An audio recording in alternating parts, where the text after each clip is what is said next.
Yeah, Allah subhanahu wa ta'ala mentioned there's a verse وَمِنَ النَّاسِ مَنْ يَتَّخِذُ لَهْوَ الْحَدِيثِ لِيُضِلَّ عَنْ سَبِيلِ اللَّهِ. So the meaning of the verse was revealed because there was a man, he used to bring singers from Persia, and when he used to see people going to listen to the Quran, he used to tell them, why are you going to listen to Muhammad? Come listen to the singer. Okay? So Allah subhanahu wa ta'ala mentioned that this 10 people away from God, Allah subhanahu wa ta'ala. So, but that should not stop you, because me, even myself, I was born as a Muslim. Okay? Of course, there was a time when I went misguided, turned away from God, and when I started practicing, I used to listen to music. And may Allah forgive us, But the reason I mentioned that, because Islamically we're not allowed to mention our previous sins. But the reason I mentioned that, to show you, sister, even if you listen to music, should not stop you from accepting and worshipping your Creator. That everything around us, and even the Islamic teaching, go in line and show us clear proofs that Islam is the truth. That should not prevent you.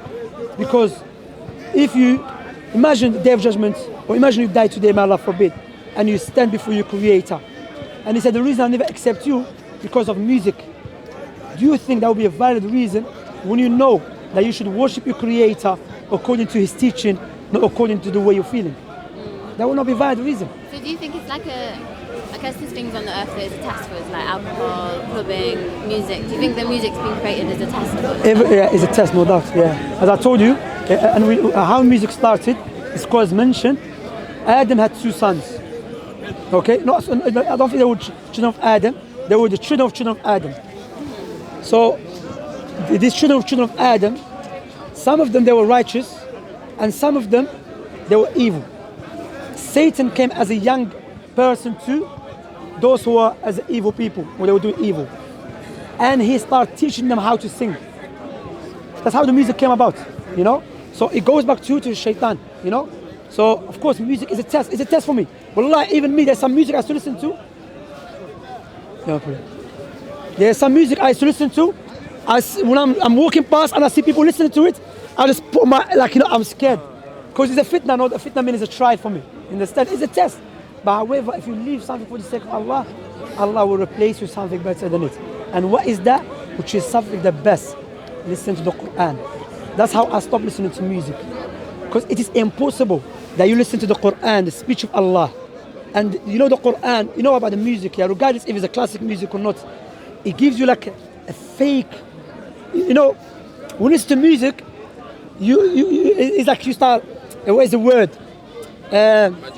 Dreaming. Huh? Dreaming. Yeah, start dreaming, you feel like you're connected, yeah? But when you turn it off, everything goes off. Like that though, when you turn You're under a trance. No. That's have the feeling. the Quran, that's what I'm going to mention that. Because even me, before, when I started thinking about what is the music, Quran, when you listen to Quran, when it affects your heart, it affects your limbs. When it affects your limbs, you start acting it into the society. So you are living the Quran. You are implementing the Quran. That's why the beauty of the Quran. The music, like some people listen to hip-hop music, yeah? I am gangster, I'm gonna kill everyone. He turns off the music, then he remember he lives in a council house. He has to pay the bills. He remember tomorrow has to go to school. So all that fake imagination, likewise, gone. Yeah, it wears off, that's the word, it wears off. But the Quran, my sister, when you listen to it, when you turn it off, you still feeling it, and it pushes you to implement it. What about if it's like music about Islam? You remind me of someone, even that. But there's something we call shi'r in Arabic. Shi'r, poem. A poem which is good melody, but without instrumental music.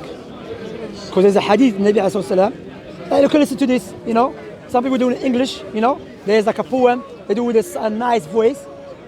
Some ulama said it's allowed, we go back to the poem and everything. But the haram is instrumental music. The Nabi ﷺ said, there will come a time when my ummah, my nation, will make silk halal and instrumental music halal, So even this so-called Islamic music, haram doesn't make any sense. It's like you going to, what they call it, or someone should do fornication, said is that Islamic fornication. Fornication is haram, doesn't make any sense. So what I would say to you, sister, don't let this thing to stop you. Because look, when I started practicing, like I said, there was many things, it was very hard for me to live.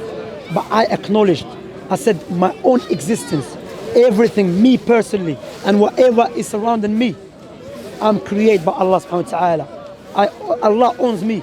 So logic dictates I should worship Allah and nothing should stop me. Because look at Allah's mercy. Allah knows that we are weak.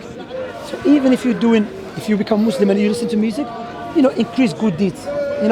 Listen to Quran, barakallah, jazakallah khair akhi. Listen to the Quran, alhamdulillah, but don't let these things stop you to become a Muslim. You come from a Muslim family. That is your parents Muslim. Yeah, but I remember I came to country when I was around 16 by myself.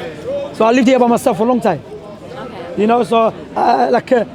So sorry to cut you. What was you gonna say anyway? What was your? I was going to say, like, the way people have been brought up. Like, I was brought up a Christian, but I think that it's kind of hard to blame somebody for what religion they've become, or if they're atheist or not. Because, like, even my parents, I don't think they've even met someone who's Muslim because they're living in a place where there's no Muslims, and they are never really exposed to it at all. And then that's for the majority of people in my town. Like, nobody. Where are you from? If you don't mind, if you don't. Cumbria. What is that? Near Scotland. Like, Okay. I've been in Scotland. You went to Edinburgh and Glasgow.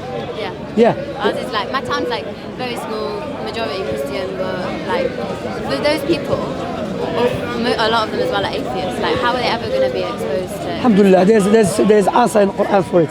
Allah subhanahu wa ta'ala said, وَمَا كُنَّا مُعَذِّبِينَ حَتَّى نَبْعَثَ رَسُولًا. Allah will never punish anyone until the proof becomes clear to them. So if someone lives like in your town and she dies or he dies as a Christian, then Islam, they will never expose Islam. On the day of resurrection, Allah will never punish them straight away. Allah will test them because Allah is just. Because like my wife, she's a revert. My wife, she came from a Christian background likewise. And I mentioned her story many times. She became Muslim when she was 14. Okay? And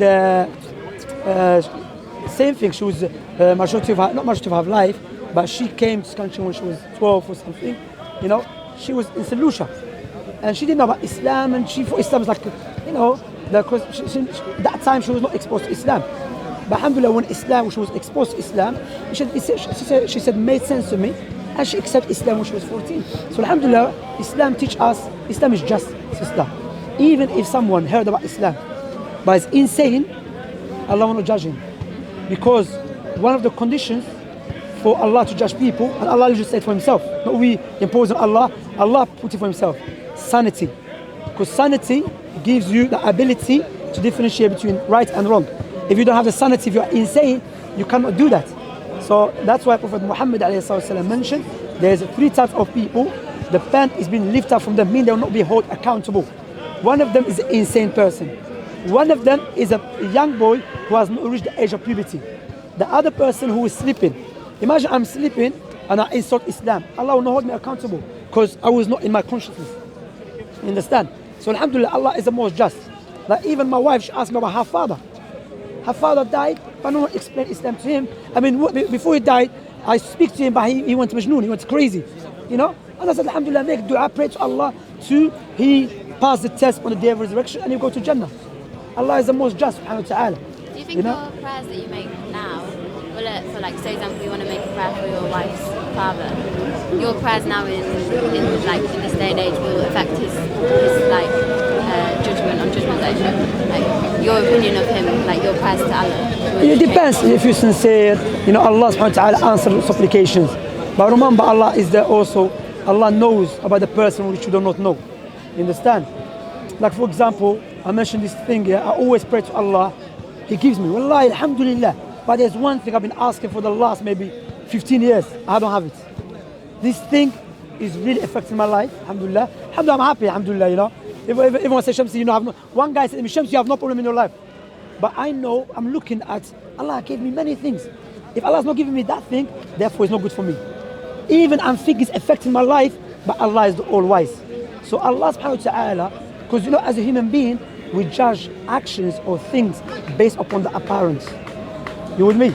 That's why in the Quran, there's a story of the young boy, of the Khadr and Musa.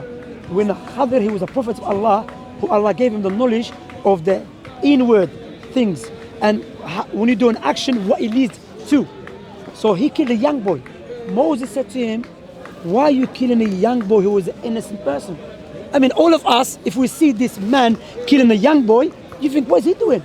But he said to him, the reason I killed him, he was going to grow up as an evil person and make his family suffer and make them disbelievers to go to hellfire. So I saved him from his own evil and I saved his family too. You see? So look, subhanAllah, us judging actions like what happened, earthquake and everything, there is no doubt there's wisdom behind it. Sometimes we know, sometimes we don't know. And the example I give always, imagine all of us here. We are standing and we see someone holding a saw and cutting someone's forearm. Yeah, you with me? Cutting someone's forearm. All of us, we're going to think what? He's a crazy man. He's mentally disturbed. Then you go to him and say, oh, crazy person, stop, what are you doing? He say, no, I'm not crazy. This person has a deadly disease in his forearm. And if I let it grow, spread, it will kill him. So I'm cutting it off to save his life. What is he now? Evil or good? He's a good person. So what I mentioned example, sometimes maybe you pray to Allah subhanahu wa ta'ala about something, but Allah knows He will not give it to you because Allah knows what is good for you, what is bad, or He knows about the person. You understand? Do you think that Allah can enter your thoughts at any point? No, Allah, we don't say Allah answers our thoughts. Or We like say Allah gives you messages? That's right. Allah inspire you sometimes. Inspire you meaning that Allah will guide you to do something which is, we don't say revelation because revelation, we say Allah inspire you to do something, which is, yeah. How do you know if that thought is coming from Allah or is coming from Shaitan? That's a good point. That's a spot on and it's good. In this point, I said, then because we have a criteria. What is the criteria? Is the revelation from Allah, which we can establish with certainty and knowledge and clear proofs is from Allah, and our thoughts. That's why the scholars mention our thoughts and our dreams cannot change Allah's legislation, because our legislation is the criteria. That's why, side points, that's why when we speak to Christians, they say about the Holy Spirit, but we're going to tell them, listen, we cannot even verify the Holy Spirit. You claim to have a Holy Spirit, he claims to have Holy Spirit, and you are saying the completely different thing. So how can we judge? But we as Muslims, we have the Quran and the Sunnah and tell you, here sister, read, here brother, read, and you can see it's something tangible.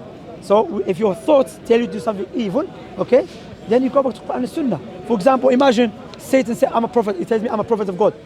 I say, no, wait. Allah in the Quran clearly said, Muhammad is the last prophet. So I know this from Satan. If Satan tell me, come, listen to music by way of listening to music, you get close to Allah. I said, no. The Quranic verses, the hadith clearly say music is haram. Someone tells me about smoking drugs. You know, I met a guy. Literally, that's what he said to me. He said, you know how I mediate, you know how I worship God? I said, how?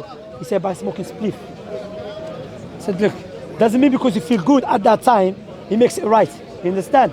That's why, you know, us feeling good about something doesn't make it right. Because we know when you take ecstasy or cocaine, or you start feeling good at that moment, but doesn't make it right. You understand, my sister? So yeah, so the Quran, the Sunnah is the criteria to determine if our thought is a right thought or a wrong thought. Or the dreams that we have. Prophet Muhammad ﷺ told us there is type of dreams that we have is from Allah. But how do you know? Go back to Quran and Sunnah. If I see a dream that I'm, what they call it, again, or I'm, my father told, if I see a dream that Allah told me, quote unquote, Allah told me do not pray anymore. I said, no, that's a lie. That's not from Allah, because Allah said to His Prophet, who Allah has forgiven all his shortcomings. He said, وَعْبُدْ رَبَّكَ حَتَّى يَأْتِيَكَ الْيَقِينَ. Worship your Lord until you die. There's no taking break. You understand? Is that clear? Yeah. Will Shaitan be judged on Judgment Day? You know me? Will Shaitan be judged on Judgment Day? Of course, Allah subhanahu wa ta'ala, you know, Shaitan on the day of judgment, he will give a ceremony. He will give a talk to mankind. And he will say to mankind, that's what Ibrahim, he will say to them, I just called you and you answered my call. I never forced you. What I told you, it was pure lie. And what Allah told you, it was the truth. I'm not going to save you, and you're not going to save me. And Allah even mentioned, Inna shaytan, another verse, yeah? Inna shaytana kana lil insani khadula. That verily the Satan, he will betray the son of Adam, or the daughter of Adam. So the Satan will be punished with the fire, no doubt. He will receive. Because remember, why Shaitan hates us? Because Satan was an arrogant person. But the angels, before that, he was a righteous person from the appearance. If we was an angel, not a person. He was not an angel, no. He was a jinn. He was a jinn. That's right. We don't believe he was an angel. That's a Christian teaching. But Islamically, we believe he was a jinn, as Allah subhanahu wa ta'ala clearly stated in the Quran. So that's why, test, what Allah tests us. And in Arabic we call test as al fitna. What does it mean? It's like when you put a gold into the fire, taftinhu. Put in the gold into the fire to see if it's a real gold or fake. So Allah puts people into the test in order to see if they are true believers or not. Because I can claim to you a believer of God, I love God, but soon as Allah put me in a test, I turn away from it. As Allah said in the Quran, وَمِنَ النَّاسِ مَنْ يَعْبُدُ اللَّهَ عَلَى حَرْفٍ. Some people worship Allah on the edge, literally on the edge. If something good happened to him, he will say, Islam is good, I love Muslims. If something bad happened to him, he turns away from Allah. Allah subhanahu wa ta'ala mentioned another verse, خَاسِرَ الدُّنْيَا وَالْآخِرَةِ. This person will lose this life and the hereafter. So shaitan will be punished, no doubt about that. That's why, sister, it's now for you to take that decision. Say, you know what, I don't want to follow shaitan.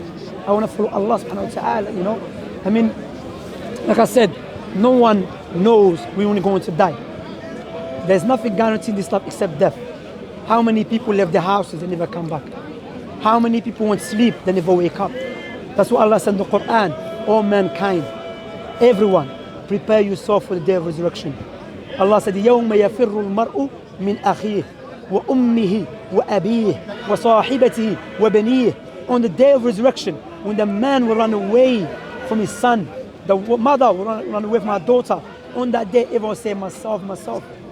Allah subhanahu wa ta'ala mentioned, وَجَاءَتْ سَكْرَةُ الْمَوْتِ بِالْحَقِّ ذَلِكَ مَا كُنْتَ مِنْهُ تَحِيدًا وَنُفِخَ فِي الصُّورِ ذلك يوم الوعيد وجاءت كل نفس معها سائق وشهيد لقد كنت في غفلة من هذا فكشفنا عنك غطاءك فبصرك اليوم حديد وقال قارينه. Until the verse, but the shahid here, the intoxication of death comes with the truth.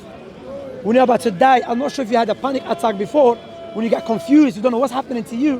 When the death comes to one of us, the veil will be removed. You see the angels in front of you. What is going to benefit you? Nothing except your Lord. Believe in your Creator. And believe in Allah subhanahu wa ta'ala. This life, all this amusement, all of these temptations in this life is nothing in comparison to the hereafter. I was watching Dubai. Dubai, mashallah, is so beautiful. Dubai is like a different world, man. Dubai is so beautiful, mashallah. I said to my wife, we're watching together. I said to her, this is what we see. In comparison to paradise, it's like a bin. When you be in Jannah, when you compare paradise to Dubai now, you look at it as it's a rubbish place. What are we doing here? Jannah, paradise. That's why, even our time, the atheist scientists, they want to look for eternity. But look, Allah is the most wise. Eternity in this life is not befitting. It's a punishment. Why? Oh, you get sick, earthquake. You don't want to live for long like this. You have children have children, you're suffering stress, you have to do many things. So look how Allah is wise. Eternity is good for paradise. As for the evil ones, eternity in Jahannam. Because the greatest sin against Allah when you turn away from Him. You understand? That's why you have the choice now to accept Islam, to reject it, to worship your God. And I always mention this example, sister. Imagine you are in a house, may Allah forbid, you wake up and there's a fire everywhere. Alright? You try your best to save yourself. You try and you couldn't, you gave up. If it's over, I'm dying. I came and I saved your life. What would you say to me? If I saved your life, what would you say to me? Would you remember me all the time? Yeah. I saved your life. No doubt you're gonna remember that brother Shamsi who saved my life. So why would I not remember and be grateful to the one who gave us a life for free? That's why, remember earlier on I mentioned about the gifts. Likewise, if you want to worship your Creator, be grateful to Him, worship Him the way He wants. That's what Allah subhanahu wa ta'ala mentioned in the Quran. وَمَا أُمِرُوا إِلَّا لِيَعْبُدُوا اللَّهَ مُخْلِصِينَ لَهُ الدِّينَ حُنَفَاءَ وَيُقِيمُوا الصَّلَاةَ وَيُؤْتُوا الزَّكَاةَ وَذَلِكَ دِينُ الْقَيِّمَةِ. They have not commanded except to worship Allah sincerely. What is sincerely? For His sake. Likewise, Allah subhanahu wa ta'ala said, فَاسْتَقِمْ كَمَا أُمِرْتَ. O Muhammad, be upon righteousness the way you have been commanded, not the way we feel. You understand? And sorry, you want to ask a question? I was going to ask, do you think that do you think you're in Islam out of fear or love? Like fear of the Creator or love for the Creator? No, Islam is based upon love and fear and hope. Justice. I love Allah subhanahu wa ta'ala. and I fear his punishments. And I hope that he will forgive me and enter me to paradise. See, for me, I get worried that maybe my intention is out of a selfish way because I want to make sure that I'm protected. But like, it worries me that I will go, because you know, if a Muslim leaves Islam, it's worse than somebody who is atheist. Is that right? Yes, because he knew the truth, yeah, and he turned away from it. Yeah, that's right. Yeah. So for me, that kind of, the more I know them, the more You're in anxious danger. I get because I'm like, oh, maybe I'm going to reject it, and then I'm going to be the one that's actually worse off than an atheist. Yeah, but you know, sister, look, what you have to understand. I was speaking to many people. Come to me, said, not many people. Some people say, why Allah is going to punish people in the hellfire? I said, no, the question should not be this. Why Allah is going to punish people in the hellfire? You should ask the people, all people, why you want to go to hellfire? That's the question should be. Because if you, like for example, one person came to me. He said to me, yes, it was a guy in Shepherd's Bush. He said, Akhi, he said, brother, why Allah is going to punish us forever? I said, you believe that? He said, yes. I said, yourself. If you don't believe that, so the problem is not going to punish us or not. The problem is don't even believe in God. So it will be a different topic, understand? That's what Allah subhanahu wa ta'ala taught us. You know, even how Allah mentions how He's going to punish us in details in the Quran. The scholars mention that is a mercy from Allah to show us that His anger is severe and punishment. So if you know that, turn away from it. But Allah knows you're weak. So if you're a Muslim and you do evil acts, better than a non-Muslim. Why? But say how? Because the biggest and the worst evil act of worship when you turn away completely from your God. You know? Because like I said, your own existence by His own virtue. While we're speaking, we are benefiting from everything. Our eyes, from the air, from the oxygen. If you go to hospital, you'll be charged for the oxygen. You know that, innit? They charge you. Allah has given it to you for free. Everything's for free. You know, Allah's blessing. Look at that. You know, but you choose to turn away from it, except it goes back to arrogance. You understand? So don't let the shaitan. Because remember, sister, we have to understand. It's good to fear for yourself and to check your intention. Even me teaching in front of the people, I fear for my intention. That's how the Muslim should be. You have some a Muslim characteristic, no doubt. But also, Satan can use that thing against you. For example, in Islam, we not allow you to show off. So sometimes maybe you're praying in the mosque and someone's sitting down and you are praying. Satan will come to you, so pray quick, because you're showing off. The scholars mention, no, prolong it more longer. That's how you defeat Satan. Because Satan, remember, Satan's been around, I don't know how many years, but he's very experienced. He's very experienced. He knows how to get into every individual. What was made first? I don't know if this is a stupid question, but No, ask, you know. If I know, I know. If I don't know, I don't know.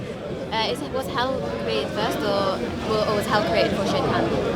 Was heaven just the place before people were being like people were on the path and then Shaitan came in and... No, hell was created before. Was before that? Yeah, before. When Allah created the hellfire, then Allah, because even in Islamic we believe there were people before us. Some scholars mentioned there were jinn.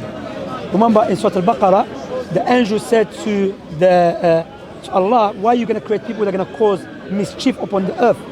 The scholars mentioned because there were people doing that. Some scholars mentioned there were jinn. But some scholars mention could be different creation. Allah knows best, you know. So Allah created the hellfire and created paradise. At the same time? I don't know which one's first. I don't know if someone knows can teach me. It's not made clear. It's not made clear to us. Yeah, that's what I know. So when He created paradise, He said to the angel Gabriel, go look at it. He went. He said, oh Allah, every person you're going to create is going to come here. Then He created paradise first, you know. If I do remember. Then He told him go to the hellfire. Then He went to the hellfire. He said no one's going to come inside. Then Allah surrounded paradise with that which we dislike, but in reality is good for us. And He said, go and look at it now. He went and He said, I don't think no one's going to come inside to paradise. He said, go look at the hellfire. Allah surrounded with that which tempts us. And Gabriel said, everyone's going to come inside. Then Allah said, as for paradise, is a place of my mercy. As for the hellfire, is a place of my anger. You know, many people say, why there is evil here? Why? Allah is the most wise, the most just. Allah created place of pure good. Some people, they want paradise on this life. No, that goes against Allah's wisdom. Allah created paradise, which is pure good. Allah created the hellfire, which is pure evil. Then Allah created this life, evil and good. And He created us. So it's upon us, if we really want good, choose the way to lead you to good. But if you want evil, choose the way to lead you to evil. Allah subhanahu wa ta'ala said in the Quran, إِنَّا هَدَيْنَاهُ السَّبِيلَ إِمَّا شَاكِرًا وَإِمَّا كَفُورًا. We guide him, we show him the two paths, the evil path and the good path. But it's up to him, you know. So Allah is the most wise. That's why Allah says we are the best of creations, because Allah has given us our own conscience to make that decision. Whereas creations like the angels, they were only created to worship Allah. That's all they know. So when Allah created Adam alayhi salam, the angels asked, why did you make this creation when, like he said, the creations before created mischief upon the earth? Allah says, you know, I know of which you do not know. Yeah. And he presented amongst the angels items or objects. Again, it's not clear. And he said to the angels, name these things. The angels said, oh, we don't know. You only taught us of what we know already, and we seek more from what you tell us. Then he asked Adam alayhi salam, can you name these things? And Adam alayhi salam named all of them. And he goes, see, I know of what you do not know. And that's when the angel prostrated, not out of worship to Allah subhanahu wa ta'ala, but out of respect, when Allah ordered the angels to prostrate to Adam alayhi salam. It's out of worship Allah, but out of respect to Adam. Yes. So it's out of worship. Because why they do it, yeah. Yeah, so that's why we are the best of creations, because we have our own conscience to make our decisions of good and right at the end of the day. And we have to remember, this life is only. I don't know about the best of creation because you know some say the angels, but some will say that we are because of the prophets and messengers. But Allah knows best. Some scholars say there is no point saying we are the best or the best. But so can I ask you a question, a serious question? If mashallah, I think you know a lot about Islam, yeah. What is stopping you? I mean, I don't mind asking you questions, yeah? But what is stopping you to accept Islam?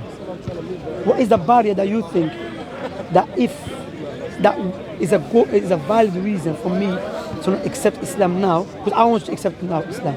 Because I will get a good deed, by the way. You're not going to give me no money, but I will get a good deed. But it's good for you as well, you understand? And it's the best thing. Like I said to you, mouth is a river, you understand? What is a valid reason that you think if I do die today, may Allah forbid, like I said, you don't know when you're gonna die. Don't let the Satan stop you. And the Prophet Muhammad ﷺ told us, when a person wants to become a Muslim, Satan will come to them. He will put many barriers. Your family, you know, already, you know, or it's not the best time, and all of that, yeah? And none of this reason is a valid reason before our Creator, our Lord. Remember, when I said to you, if I do save your life, if you are in a house and there's a fire, you would not say to me, Shamsi, give me time before I thank you. You would thank me straight away. You know, straight away you say, thank you, Shamsi. Likewise, you know, now you know the truth. I mean, you should accept it straight away. And step by step start learning. Understand? I think it's because like many religions, like God is the center of the religion. Like in Christianity, in Islam, in Judaism, like I find it hard to know whether Islam is the correct one, because I believe the thing that stopped me being a Christian was the Bible, because I found it hard to believe a lot of what was in the Bible. So then I rejected it, and then I still believed in God in my heart, but I didn't have like a religion to kind of follow, like to lead me. But like I'm finding out about Islam, I like it, but then I haven't even looked at like other religions. So what if I'm just being naive and following Islam for that? Well, I would say to you, that's a good question. There's over I don't know how many religions out there, yeah? You don't have to learn about every religion, okay? Why I'm saying that? When you look at Islam, because Allah is the most wise, you know, Allah knows that our life will not enable us to study every religion or philosophy, yes? That's why when Allah sent down Islam, or Quran and so on, He gave us so clear proofs to come to conclusion with certainty Islam is the truth. And there is no doubt if Islam is the truth, whatever oppose it must be the falsehood. For example, if I say my brother here, Jamal is in speaker's corner right now recording me. Regardless how many people make philosophical ideas or philosophical arguments, Jamal is in China swimming under the water, I'm not going to accept it. And I don't have to spend my time to study their reasons. Understand? That's why I bring you back to my point. My point here is, when Allah created you, He created us with something called universal tools. What is our universal tools? It's our something called al-fitra, natural inclination, and al-aql, salim, sound reasoning, and our senses. These tools, that's why you gravitate towards Islam. Why? You gravitate towards Islam, not just you. Majority of people. Remember, look, let me make something clear to you, which will show you why Islam is the religion of Allah subhanahu wa ta'ala. There is a huge war against Islam. There's what? A huge war against Islam online. You know, and the media is crazy. In Australia, every single day, either 50 articles or lesser speaking bad about Islam and the Muslims. In Britain, there's many articles too.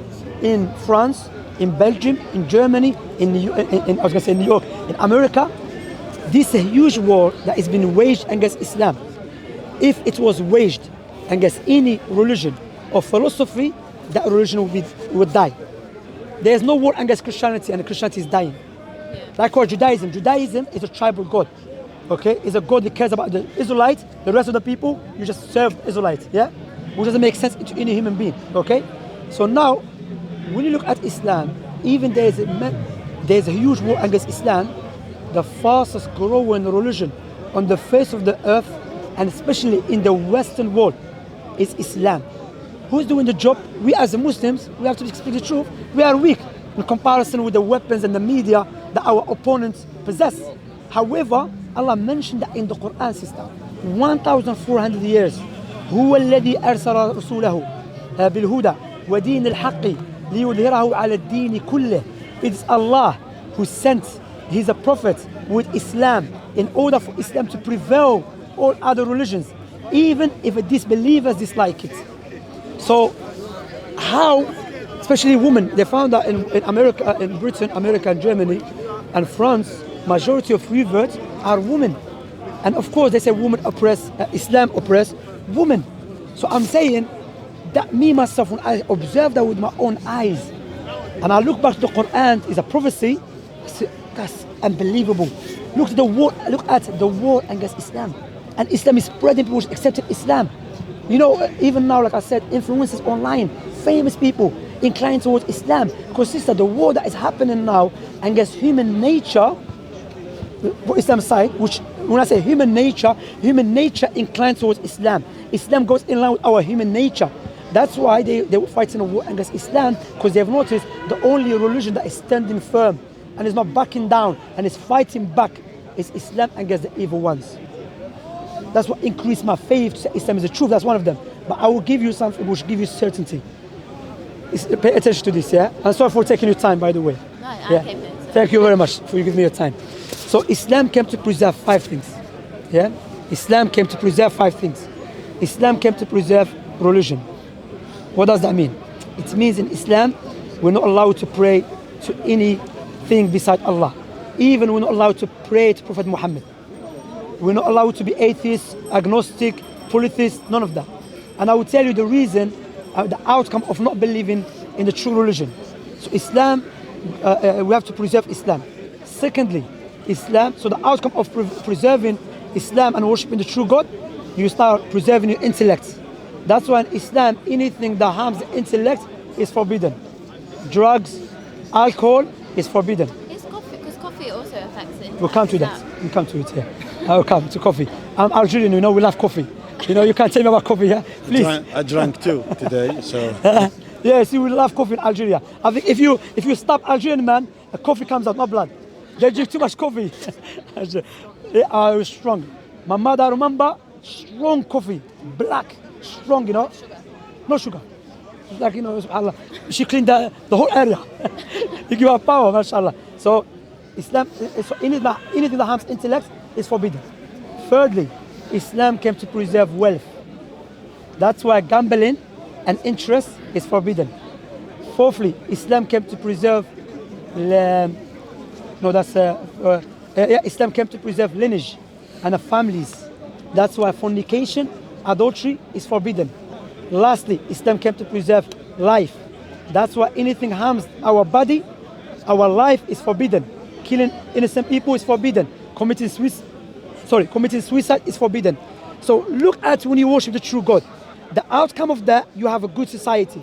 These very healthy things for our society. The opposite of that, which majority of our society allow it, not just allow it, glamorize it and propagate it, alcohol.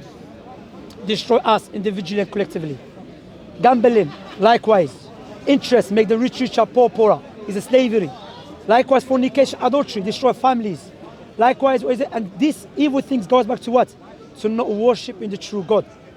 But yet there is some people are benefiting from these vices, from alcohol, gambling, interest, this prostitution and so on. Majority of times are those who are in power.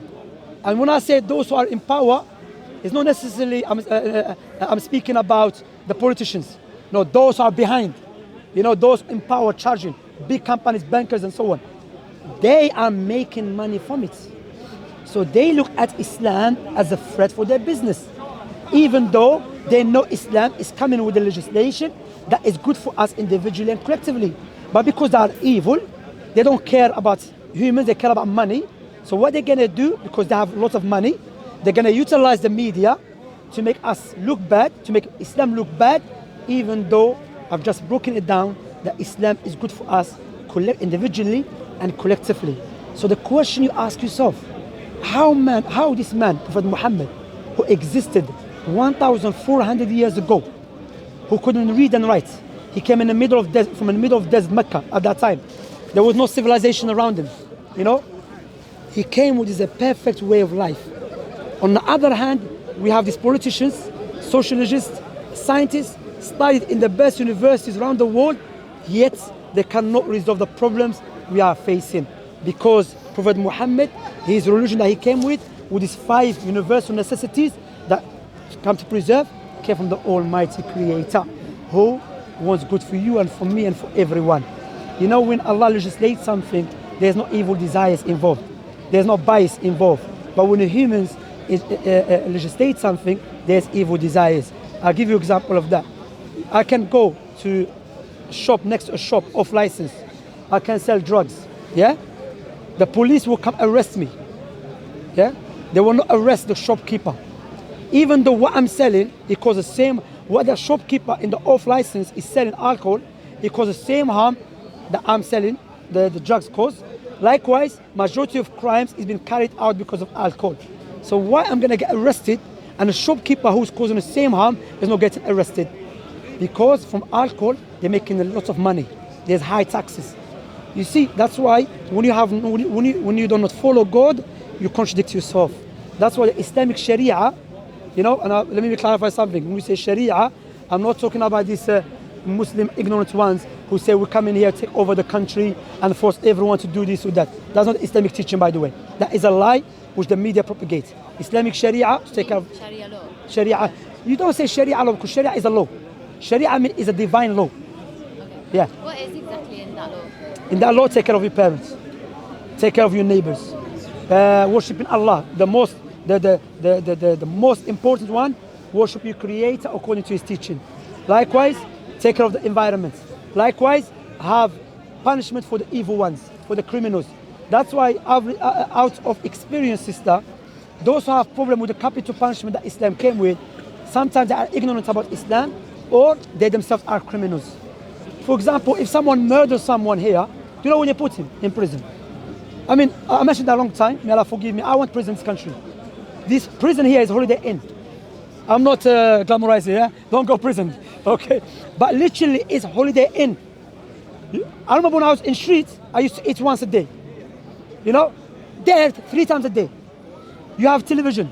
If you're good, they give you PlayStation 2 at that time. Then you have association. You play football. Then you go gym. It's a nice life. You don't have to pay tax. I don't have to pay bills. Especially the bills too high now. Rent. Rent. 1 second. 1 second. 1 second. You don't have to pay rent. None of that. So the Sharia law is coming to protect us. Do you think there's any country what's the country do you think is the most living to the Sharia law the most? Saudi. I believe Saudi is doing it. They have mistakes, no doubt, but they're not perfect. But Saudi is the most the country that implements Sharia. Do you think it's possible for it to be completely 100% Sharia? Yeah, inshallah, like interest not allowed, they allow it, may Allah forgive them, which is haram. It's not permissible to do that. And when you look to Islamic Sharia, wallahi, it's good for you and for me. It's good for everyone. But why people hate it? Like I said, either ignorant or themselves are criminals who wants to do crimes and get free. For example, I've noticed when people have problem with Sharia, I see they argue and they defend the criminals more than the victim. I think, bro, what about the victim, man? The woman been raped and you're focusing about the guy. Doesn't make any sense to me. That's my point. My point is, when Allah legislates something, there's no bias. And I'll tell you what is the difference between Islamic Sharia divine Sharia, no Sharia law. Sharia law doesn't make any sense. It's like saying insan human.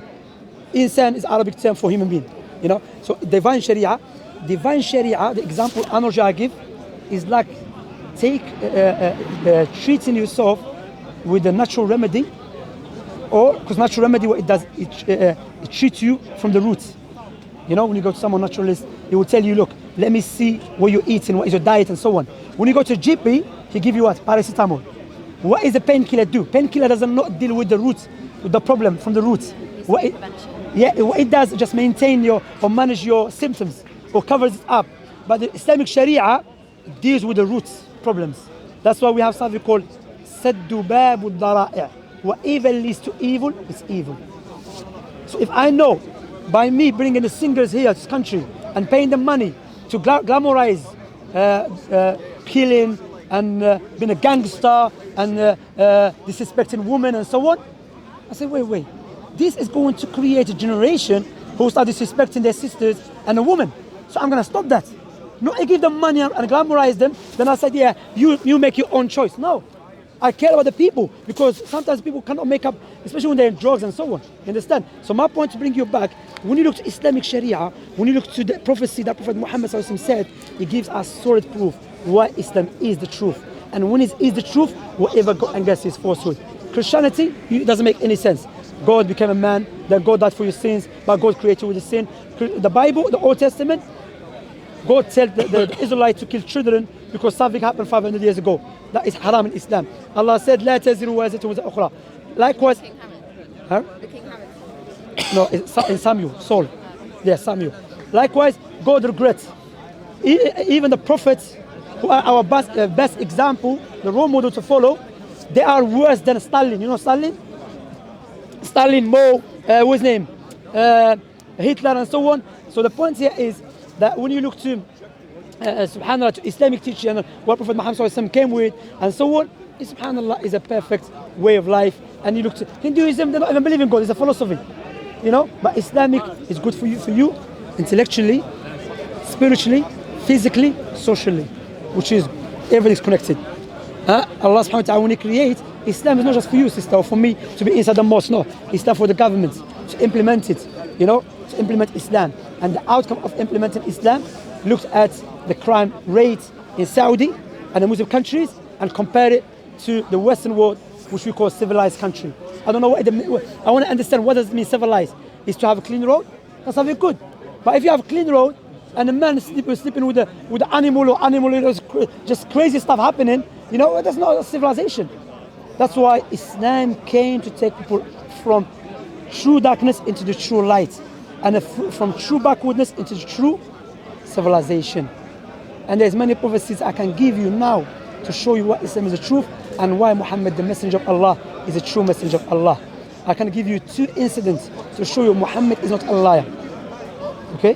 One of them, a man came to Prophet Muhammad ﷺ. This man was married to a woman that she doesn't like him anymore. And he wants to stay with her. He loves her. Loved her and wants to stay with her. So he used to follow her in the streets. She doesn't want him anymore. Prophet Muhammad ﷺ went to her and he told her, why don't you go back to him? And remember, she believes he's a prophet of Allah and she must obey him. That's the foundation, yeah? Then she said to O Messenger of Allah, are you telling me as a messenger of Allah or you just try to mediate? He said, no, if he was a liar, imagine I'm a liar, claim to be a prophet. And he's my friend, yes? And he's married to you or to another sister. Then what I'm going to say is my friend, I'm going to be on his side. So I'm going to lie to you. I said, listen, God told me you need to go back to him. But what he said to her, I said, no, God never told me. I'm just trying to help. But if you want to go back, go back. If not, it's up to you. That is not characteristics of a liar. No way. Another incident. During his lifetime, he had a son called Ibrahim. His son died. Ibrahim died same day when there was eclipse. You with me? There was eclipse, yeah? His companions were not familiar with the eclipse. So they tried to connect the dots. His son passed away, there is eclipse. So they said the reason there is eclipse because Prophet Muhammad's son passed away. If he was a liar, remember the liar would try to utilize any opportunity to back up his claim. What he said no, it has nothing to do with no one's life, no one's death. When you see it, it's a sign from Allah. Go pray. What he did, he connected them to Allah. And there's many incidents when you see this man is a truthful person. Bear in mind, his own people used to call him as-sadiq al-amin, the trustworthy, the truthful person. So when you look at Prophet Muhammad's biography, look at his legislation, You mean hadith? his biography, how he lived, Biography. how he lived. Like the example I gave, the incident, you know, Is that in the hadith? even the Quran. In the Quran, Allah said, Noon, wal qalami wa ma yasturun, ma anta bi ni'mati rabbika bi majnoon, wa inna laka la ajran ghayra mamnoon, wa innaka la ala khuluqin azim. Allah said, Allah swore by His creation, because no, we have to take it off by Allah. But Allah, if Allah wants to show us the importance of His creation, He will take oath by it. He said, "Oh Muhammad, you're not a crazy person, and you are upon a great conduct." Once Prophet Muhammad ﷺ, he was walking, a man grabbed him from behind and pulled him. His companions got angry. Even you can see the mark of the pulling. He turned to him, he said, "May Allah have mercy upon my brother Musa, the Prophet Moses." He said he was harmed more and he was patient. And Prophet Muhammad gave him what? The man said, "Give me some money." Prophet ﷺ gave him a sheep. The man went back to his people. He said, "I came from someone that does not fear poverty." He didn't say to him, "You crazy man out there, you know." Even when you look at what they call it, the story of I was going to mention the story of Abu Bakr as-Siddiq, his best companion. His best companion brought his father to Prophet Muhammad. Prophet Muhammad said, "Why you do this? You should call me. We go to him. He's older than us." You know. Even Prophet Muhammad, when he was in Medina, a Jewish man had a problem with a Muslim. So a Muslim, they went to Prophet Muhammad to judge between them. Prophet Muhammad judged in favor of the Jewish man. If he was a liar, he's going to defend his Muslim brother. Or he's a follower. He said, no, he said the truth is with him. That's why even the Jewish people at that time, they never used to go back to their rabbis, because their rabbis used to take bribes. They say, no, let's go back to Muhammad. Even they don't believe he's a prophet, and they'll go back to him. He will judge us accordingly with justice. You know? So there's many proofs I can give you. When you look to any religion, it is nowhere from God. So you don't have to, because you cannot spend all your life studying all religions. It's too much. But this is sufficient for someone who, with a sound reasoning, and I believe you are one of them, sound natural inclination, inclined towards Islam. What do you think what I said so far? Does it make sense? Yeah, I get that. So like a week ago, I spoke to my friend who was a Muslim. Sorry, I just want to put, I have many things holding. Go Yeah, on. he was a Muslim and then he left the religion. And I told him, maybe I'm a little bit interested in Islam, and I told him like some of my questions. And then his views were like, he was saying, when Muhammad got the messages from God, he like, how can you say that he didn't change and manipulate them before he put them in, so told them to people and made it into the Quran? Like, how do you know if he didn't change his opinion, like put his opinion into what came from Allah? Yeah, firstly, we have to establish that this man is a trustworthy, truthful, yeah, honest. Okay. Secondly, I'll just give you an example of Muhammad was not manipulating. One of them, the story where he could have told to the woman. He could have told her, Allah told me. Did he say that? He didn't say that. You with me? So we can see many incidents where Muhammad, if he was a liar, he would have said something with his own opinion. For example, the Quran is a proof that is not from Prophet Muhammad, because there's verse in the Quran rebuking Prophet Muhammad for making some mistakes. Hang on. Rebuking is the correct word to use. Is itab in Arabic. I hope I'm correct, translated correct. Itab, Allah, not hardly, but Allah correcting him. Hang on, if it's Muhammad making this Quran, why is going to make himself look he's making mistakes? Do you understand? That's why Ummuna Aisha, his wife, she said there's many verses to prove that Muhammad was an honest man. One of the verses, Allah said, Ya ayyuhan nabiyyu, balligh ma unzila ilayka min rabbika. O Muhammad, convey from that which you have from your Lord. And one of them, there's a verse which our mother Aisha, his wife, may Allah be pleased with her, she said this verse is so clear, Prophet Muhammad did not manipulate. Which verse?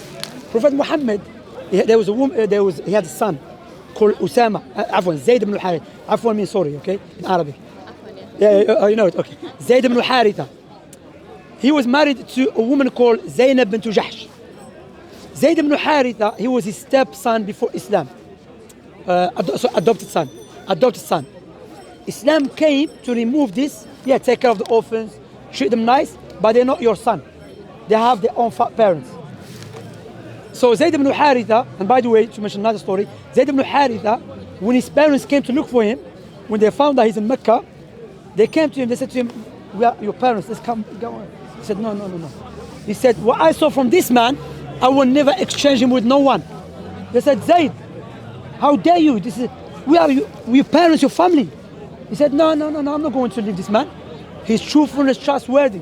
So, again, this is another story to show this man is a truthful person. How a man is going to choose someone, and he was not forcing him or something, he was taking care of him. Anyway, when he was married to Zayd ibn Haritha was married to Zainab ibn Jahsh. They had problems. Prophet Muhammad ﷺ, Allah told him they're going to get divorced and you're going to marry Zainab ibn Jahsh.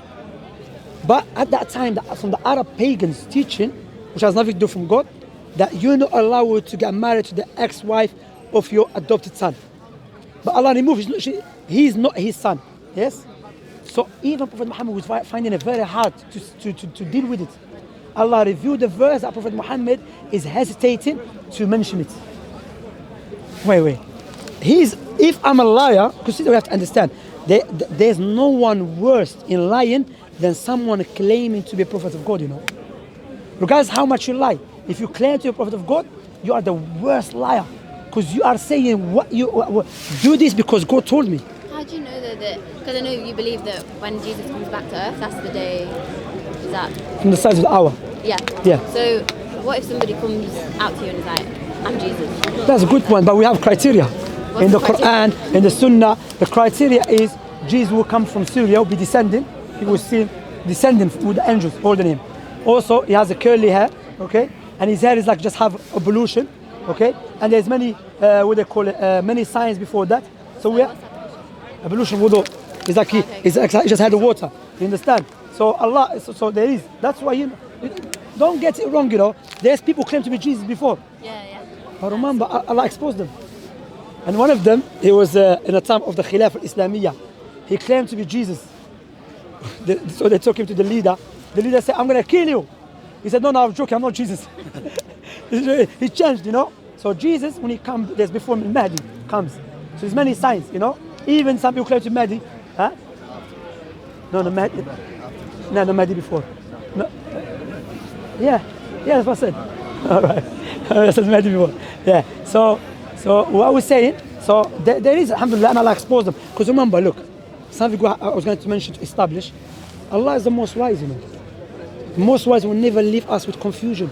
Yes, Allah will allow some people to, as a test, to see who's going to stand firm or not. But Allah eventually will expose them. At the time of Prophet Muhammad, there were other people claiming to be a prophet of God. But Allah exposed them and humiliated them. Except Prophet Muhammad. Did you know there is a verse in the Quran? Allah mentioned the Prophet, this verse was revealed when the Prophet Muhammad was in a battlefield. Yeah? And his companions used to guard him outside his tent. The verse was revealed that Allah will protect you, O Muhammad. He came out, he told his companions, "Leave me." Imagine in a time of battle. His enemies, they waited for any opportunity to kill him. And he said, "Leave me." And Allah revealed the verse in the Quran that, "O Muhammad, you're not going to die. And you will not be killed until you convey the message."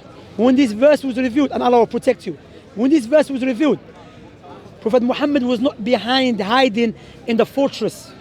Because I can hide in my house for 25 years and I said, "Look, Allah told me," and I have many enemies outside, by the way, yeah? And Allah told me I'm not going to be killed. But I'm hiding. But imagine to you, Allah told me I'm not going to be killed. And guess where I am? I'm in a battle fighting with the swords. And I'm telling you, I'm going to convey my message. And historically, from a Muslim sources and a non-Muslim sources, that what has occurred with the Prophet Muhammad. Before he died, Islam was completed. He looked at his companions leading the prayer. This is not a statement of someone is a normal man. You understand? Because when the people lie to the Prophet of God, they always say something vague or they hide and so on. But what Prophet Muhammad said and the prophecy that came with and so on is so perfect. So if Prophet Muhammad wants to manipulate, there's many situations when we see that he was good for him, but what he did, he said something which go against him as a human being. From a human angle, like example, if I'm a liar, I'm not going to start correcting myself, because if I do correct myself, remember these people believe I'm prophet of God. They're going to think, "Oh, this guy is lying, man." Right? Because even Allah subhanahu wa ta'ala said in the Quran, in Surah Al-Haqqa, ولو تقول علينا بعض الأقاويل لأخذنا منه باليمين ثم لقطعنا منه الوتين فما منكم من أحد عنه حاجزين. Allah mentioned, oh Muhammad, if you make up anything about Allah, Allah will take you severely and destroy you. Meaning, straight away. As for him dying after, by poison or whatever, this is not the verse. The verse means straight away.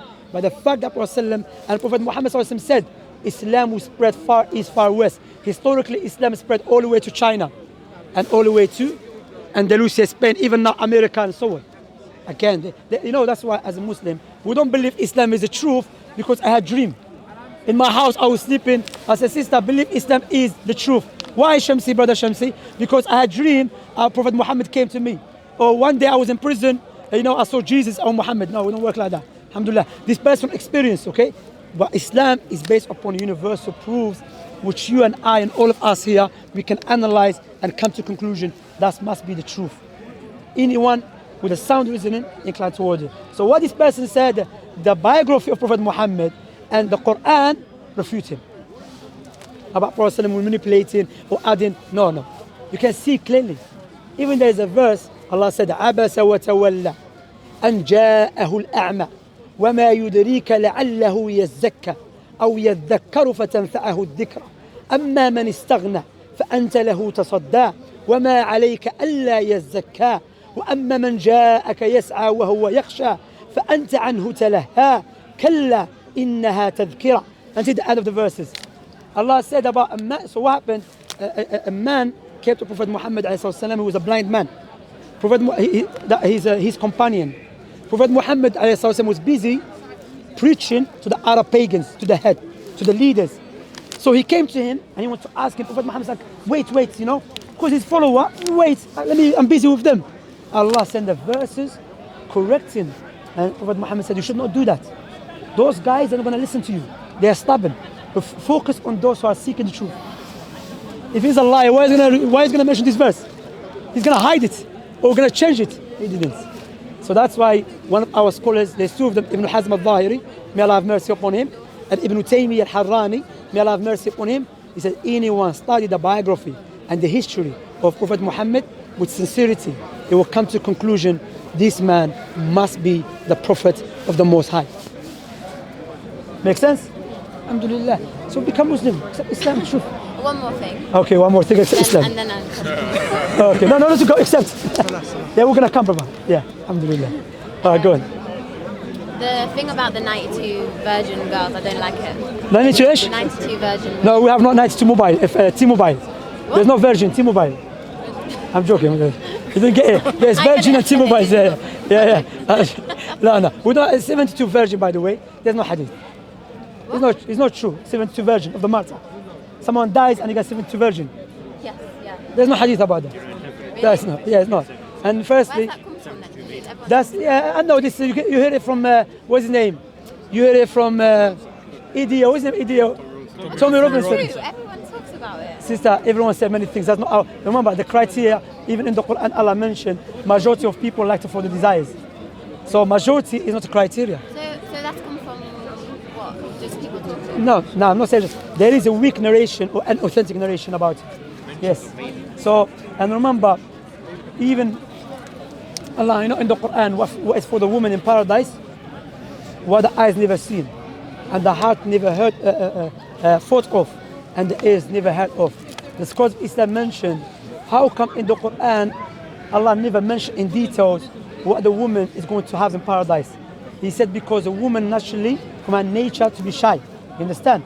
So to go in line with her nature, Allah never mentioned in details what is the reward for the woman. Rather, the woman in paradise will be more beautiful. The Muslim woman, it will be more beautiful than the woman of paradise. You understand? And the reward they will receive better than them. You understand? So Alhamdulillah.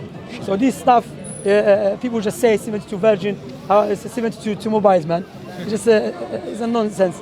But you know, if Allah wants to give, what we say to you, look, sister, if Allah subhanahu wa ta'ala is the most just, like I said to you, you and I and all of us here, we have small knowledge, correct? Small wisdom. And we cannot encompass everything with our knowledge, correct? So is it logical for us to try to judge or dictate the one who dictate to the one who has a perfect knowledge, perfect wisdom, what to do. It's not rational. Because my intellect is limited. How I'm going to judge, how I'm going to utilize my limited intellect to judge the one who has absolute wisdom, absolute knowledge? Doesn't make any sense. So when Allah decreed something, sister, there is no any doubt it's good for us. But Allah is not going to wait for you to ask you if you like it or not. You understand? That's why when Allah mentioned in the Quran, Allah said, if the truth follow people's desires, the heavens and the earth will be corrupted. The scholars of Islam mention meaning that we like quick things, even though it's a bad for us, but we don't know it. But Allah knows that sometimes you dislike something. Allah mentioned in the Quran, عَسَىٰ أَن تَكْرَهُ شَيْئًا وَهُوَ خَيْرٌ لَكُمْ. Perhaps you hate something which is good for you. And Allah mentioned also, وَعَسَىٰ أَن تُحِبُّوا شَيْئًا وَهُوَ شَرٌ لَكُمْ. Perhaps you love something which is bad for you. And Allah finished the verse with, وَاللَّهُ يَعْلَمُ وَأَنْتُمْ لَا تَعْلَمُونَ. Allah knows and you do not know. So no doubt there's some legislation that some of us may be going to struggle to understand it, but there's a basics to understand everything. That the Creator is all-knowing, all-wise. When he legislates something, he's not going to ask me. Like for example, someone came to me. He said, I said, worship Allah. He said, but before God created me, he never asked me to create me. Look, this is a nonsensical argument. I said, wait. So you want God to ask you before he create you, but in order to ask you, he has to create you. This is sophistry. But if he created you and he's your God, logic dictates you cannot submit to him. You're not going to ask him, God, you should do this, you should do that. I'm talking on Allah. Many people don't understand who is Allah. And this question comes from the atheists who originally from Christian background. They think God is a man or something. No.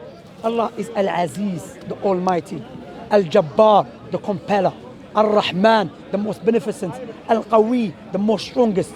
Al-Ghalib, the one who overpower everything. Al-Qahhar. And when you understand Allah's attributes and you compare yourself to the creation of Allah, will humble you and you say, oh Allah, forgive me for my shortcomings. That's what Islam teaches us, humbleness. When you're praying and you finish the prayer, what we say? Astaghfirullah, Astaghfirullah, Astaghfirullah. What does it mean? I seek Allah forgiveness. I seek Allah forgiveness. Meaning, regardless how much you worship Allah, or I worship Allah, or anyone else worship Allah, we will never fulfill Allah's right over us. Because just the eyes, the blessings of the eyes, just the blessings that we have, our worship, how many years we've been sleeping? If you calculate our life, majority of times we're sleeping, studying, doing something which has nothing to do with the worship of Allah. That's why we enter into paradise with the mercy of Allah. Prophet Muhammad, they said to him, O Messenger of Allah, even you enter paradise with the mercy of Allah. He said, even me. You see, we don't dictate to Allah, say, Allah enter us paradise because we feel like it. You understand? So, do you think our destinies are written before? Allah mentioned that, yes. Yes. So everything that's going to happen is written? Everything. So Allah created everything. Allah knows everything. Allah has written everything in the preserved tablet. So then and Allah will knows do it. if we are going to be following him or not from before. He Yeah, knows where we are going. Yeah, Allah knows, yes. Yes. So surely wouldn't Allah want to change our path to make him come to us rather than, like if it's already written for us, why wouldn't he want to rewrite it and make it so that we follow him? What do you mean? He's not going to change the what is in a preserved tablet. I mean, you know what is in a preserved tablet, you don't know what is written for you. That's it. So now you choose, because Allah knows, okay? And Allah has a perfect knowledge, okay? That Allah knowing something does not necessarily, or does not negate us going to paradise to hellfire. But we don't know. So Allah knows, but we don't know. So Allah put us in this life to test us, okay? So you have to choose. So now you cannot be at home. Like Allah knows how much money you're going to make, yes? Are you going to be at home and say, oh Allah, because you know how much money you're going to make, I'm going to make, so I'm going to be sitting down. You're going to say that, are you? You're going to go out, take the means. Likewise, when it comes to guidance, like what you're doing, sister, what you're doing is good. You're taking the steps into guidance. That's why Allah mentioned in the Quran, seek my guidance, I will guide you. But Allah subhanahu wa ta'ala is not in need of your worship. That's why we are in need of worshiping Allah, not the other way around. You understand? We say, well, Allah, we are in need to live this life which is full of evil. To survive in this life is by worshiping Allah and following Allah's teaching. You know? So now imagine you're traveling to Birmingham. There's one way lead to Birmingham, one way lead to Cardiff Cardiff is evil. There's a lot of people killing each other. In Birmingham, it's peaceful. You're gonna say, "Oh Allah, you know." You're gonna choose the path where it is more safety and more peaceful. You understand? And whatever you're going to choose, Allah knows it, Subhanahu wa Taala. So it's upon you to take a step now. Yeah. Wanna become Muslim? Not now. I have to do it. I have to No do problem. it alone, I think. No problem. I want to finish the Quran first before I do that. Like, I mean, to finish the Quran is something good, no doubt. But I would say to you that like I said to you, are you guaranteed to live tomorrow? No, but I want to do it from not just rushing into it, because I think if I do it now, it's under pressure. Okay. I'm not ready. Okay. What is okay? No problem. I don't want to put pressure on you. But what is? Do you have anything that is stopping you, or you just want your own time or something? I think I want to know completely about the subject. I'm on the edge right now. I hardly know anything. I want to. I think you know more some Muslims, man. To be honest, it's true. Like, Kind of life learning, honestly, it never ends. Always then, like even me as a Muslim. Sorry, yeah. I'm a Muslim. I'm still learning. You know. Yeah. I'm still learning. Seeking You know, but knowledge never I don't want to put pressure on you. If you want to learn more, I mean, Yeah. the reason I ask that question. If you have any question, you can ask. I don't mind. If you want to have any question, you have any questions? Do you think, like if you see like someone's murdered somebody, so there's a killer, and you look at the reason why he killed that person, and you look at, everyone is born as a clean slate. Do you believe that? Everyone is born what? As a clean slate. Yeah, clean. Born Yeah. pure, but Yeah, we don't believe like we're a Christian. We were born as a sinner. We don't believe that. yeah, We're you're born born pure. And Yeah. for example, say you lived the exact same life as the man that killed that person. You lived, maybe had abusive parents, maybe then was like rejected from society, and then up to the point where he kills the guy. You've done the same. Would you make the same decision as him if you had the same experience? Do you think, or do you think it's down to free choice? Where's the question again? So if you live the same life as the murderer, he killed an innocent person. Okay. You live the same life as him, completely Okay. from zero to the time he killed Yeah. the person. Would you think you would make the same decision to kill? Do you think it's because you were born as a clean slate? You are all of your experiences. Everything you do is because of your experiences. Do you think that then you would also make the same decision, killing him, or you think because you have your own free will, you wouldn't do that and you would That's decide right. not to? First, let us break it down for you, okay?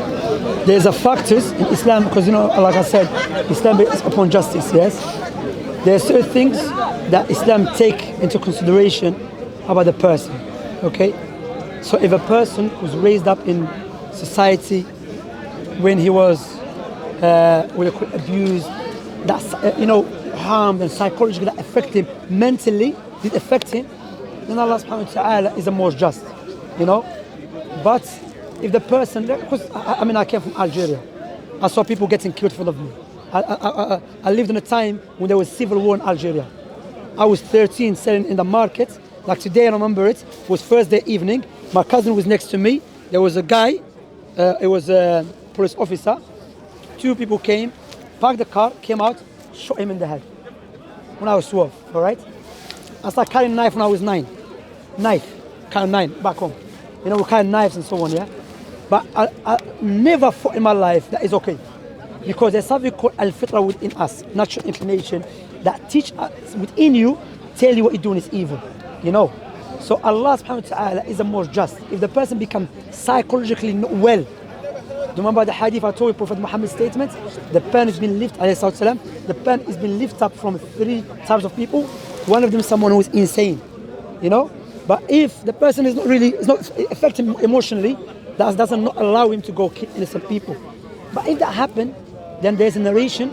Prophet Muhammad told us there was a man before us, he killed 99 men.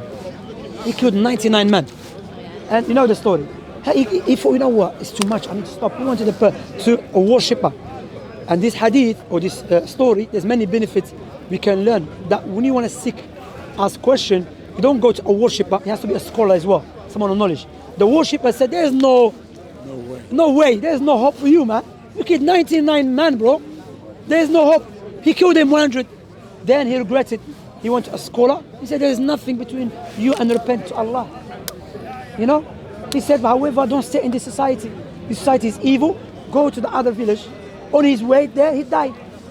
Then they measured. He was more close to the society or the environment or the town of righteousness. Allah forgive him. Allah is the most merciful. You know when people ask about this person, that person, remember that's his creation. And Allah is the most merciful. But also, sorry, Allah is the most just too. You understand? So that's why, imagine I've been forced to kill someone.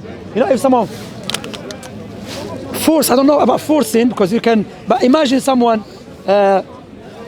hold my hand, they hold me forcefully. It's not even me. Hold my hand and they start stabbing someone. They hold me, but the knife was in my hand. But I've been forced. I couldn't.